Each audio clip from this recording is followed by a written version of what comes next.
अस्सलाम वालेकुम जी, आप देख रहे हैं वॉइस ऑफ सियालकोट और मैं हूं नदीम गौरी। सियालकोट के अंदर ऐसा ही लग रहा है जिसकी लाठी उसकी भैंस, हर अदारा आगे बढ़ बढ़कर मुकदमात दर्ज कर रहा है, लेकिन क्या मुकदमात मेरिट पर दर्ज किए जा रहे हैं या एमी शमी दर्ज किए जा रहे हैं। सियालकोट में देखने में आया कि एक एफआईआर दर्ज की गई एंटी करप्शन थाना के अंदर, और उसी एफआईआर के तहत एक प्राइवेट बंदे को गिरफ्तार भी कर लिया गया। उसका मतन क्या था, वो स्टोरी क्या थी, इसी हवाले से बात करने के लिए मेरे साथ इस वक्त डिस्ट्रिक्ट बार एसोसिएशन सियालकोट के सदर जनाब अरफानुल्लाह वराइश मौजूद हैं। हम उनके साथ बात करते हैं। अस्सलाम वालेकुम सर। जनाब वालेकुम सलाम। क्या एंटी करप्शन किसी प्राइवेट बंदे को गिरफ्तार कर सकता है? एंटी करप्शन जब तक गवर्नमेंट ऑफिशियल उसमें कोई इन्वॉल्व ना हो तो प्राइवेट पर्सन को ना वो कार्रवाई कर सकते हैं, ना एफआईआर दे सकते हैं, ना गिरफ्तार कर सकते हैं। ये जो स्पेसिफिकली आप बात कर रहे हैं, इसमें मैं समझता हूँ कि मुझे एफआईआर पढ़ के कुछ समझ नहीं आई कि ये किस तरीके से कैसे स्टोरी बनी, कैसे डिवेल्प हुई, तो ये बड़ी अजीब सी इसी पर राय लेनी थी कि एंटी करप्शन ने एक एफआईआर दर्ज की किसी मुद्दई की मदीयत में, उस पर उन्होंने छापा मारा और एक प्राइवेट बंदे को गिरफ्तार कर लिया। उसमें स्टोरी डाल दी सब इंस्पेक्टर के हवाले से। जी जी। कोई तैयब नामी वहां पे सब इंस्पेक्टर हैं, उनको उसमें ऐड कर लिया गया। तो क्या ऐसा हो सकता है? ये जो ट्रैप रेड है, ये असल एंटी करप्शन के पास दो मेथड हैं। एक तो है उनके पास एप्लीकेशन आती है, वो उस पर अपने डायरेक्टर से अप्रूवल लेके उसकी इंक्वायरी करते हैं। इंक्वायरी करने के बाद वो रिकमेंडेशन भेजते हैं। जब ऊपर से डायरेक्टर लेवल से रिकमेंडेशन आती है, देन एफआईआर रजिस्टर्ड होती है। रजिस्टर होने के बाद फिर उसमें जुडिशल एक्शन अप्रूव होता है, तो फिर गिरफ्तारियां, ये वो सारे मामला या बेल करने वाला है। दूसरा मेथड जो इस्तेमाल किया जाता है वो है ट्रैप रेड। जी जी। ये इसको मैं ज़ाती तौर पे तो वैसे ही बड़ा गैर अखलाकी समझता हूँ।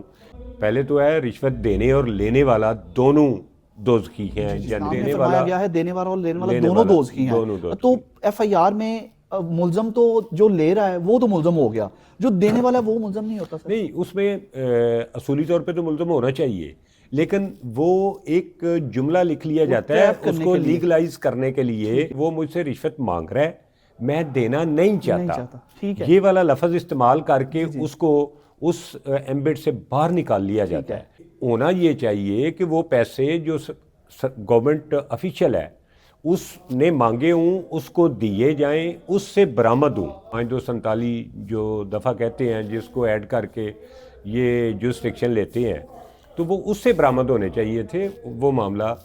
ये प्राइवेट पर्सन, फॉर एग्जांपल मेरी और आपकी आपको फटेबाजी चल रही है, एंटी करप्शन मेरे साथ अटैच है ये करके, तो आप प्राइवेट पर्सन है, किसी सरकारी बंदे का नाम इस्तेमाल करके तो ट्रैप उसको करना है, सरकारी अफसर को हमने करना है, अपना प्राइवेट बंदा उसमें डाल लें कि ये उसके साथ अटैच है तो उसको पैसे दे दें, उसके निकाल के वो बंदा दिहाड़ीदार हो तो वो दिहाड़ीदार बंदा जो है वो दिहाड़ी लेके कहे कि बस ठीक है, उसका रगड़ा निकल जाए। तो मैं समझता हूँ कि नहीं, इस तरह नहीं नामजद किया गया है जिनको सब इंस्पेक्टर तैयब को।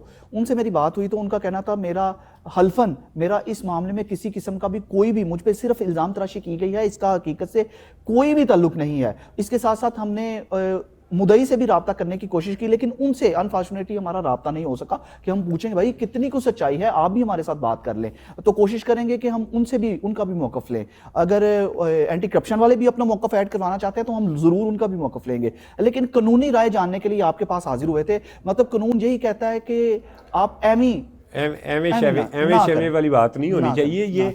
ये तो बात ये हो गई कि एक बंदे को आप टारगेट करना चाहते हैं, किसी पॉलिटिकल विक्टिमाइज करना चाहते हैं, कुछ करना चाहते हैं, तो अपना को पीएन लेवल का बंदा या जो अपना कोई ज़ाती मुलाजम है उसको साथ अटैच करें, स्टोरी ये बनाएं, पैसे उसकी जेब से निकलवाएं और वो बंदा भी कहे हाँ जी मैं उसके साथ था, तो रगड़ा तो उस गवर्नमेंट ऑफिशियल का निकल गया।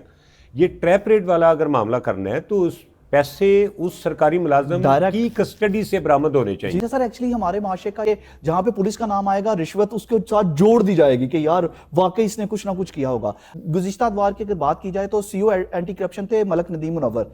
उनके दौर में हमने देखा कभी वो पटवारी को पकड़े हैं, कभी सब इंस्पेक्टर, कभी पुलिस वालों को पकड़े हैं, लेकिन डायरेक्ट उन्होंने रिश्वत लेते हुए, वसूल करते हुए उनको पकड़ा।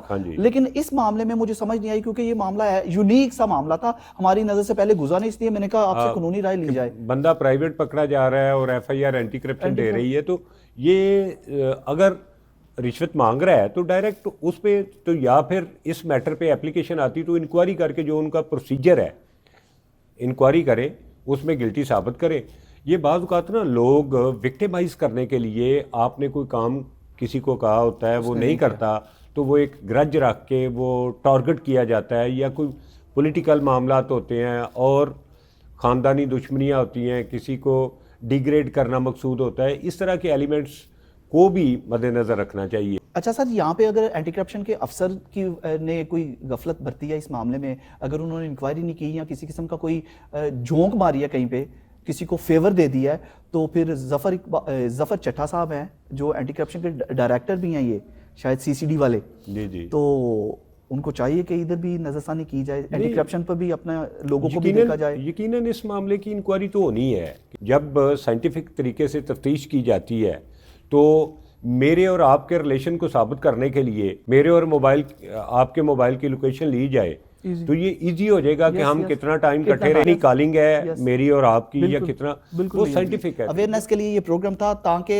आने वाले कम से कम जो अफसरान हैं वो भी किसी पर कानूनी कार्रवाई करने से पहले कम से कम सोच लें, उसकी इंक्वायरी कर लें, कोई ना कोई तफ्तीश ऐसी की जाए जिस पर कंफर्म हो जाए कि यार ये इस तरह हो सकता है। तो इस मामले में अब क्या होगा इसका तो हाई अथॉरिटीज़ इसकी इंक्वायरी करेंगी तो फिर ही कोई फैसला होगा। हम फैसला नहीं सुना रहे, लेकिन स्टोरी बताने का मकसद ये था कि ऐसी स्टोरीज भी हमारे माशरे का हिस्सा बन चुकी हैं। हाल देखते हैं इस मामले का क्या बनेगा, ये तो अब वक्त ही बताएगा। फिलहाल इस स्टोरी से अपने भाई नदीम गोरी को इजाज़त दीजिए। अपना बहुत सा ख्याल रखिएगा और हमें दुआ में याद रखिएगा। अल्लाह हाफिज़। पाकिस्तान जिंदाबाद।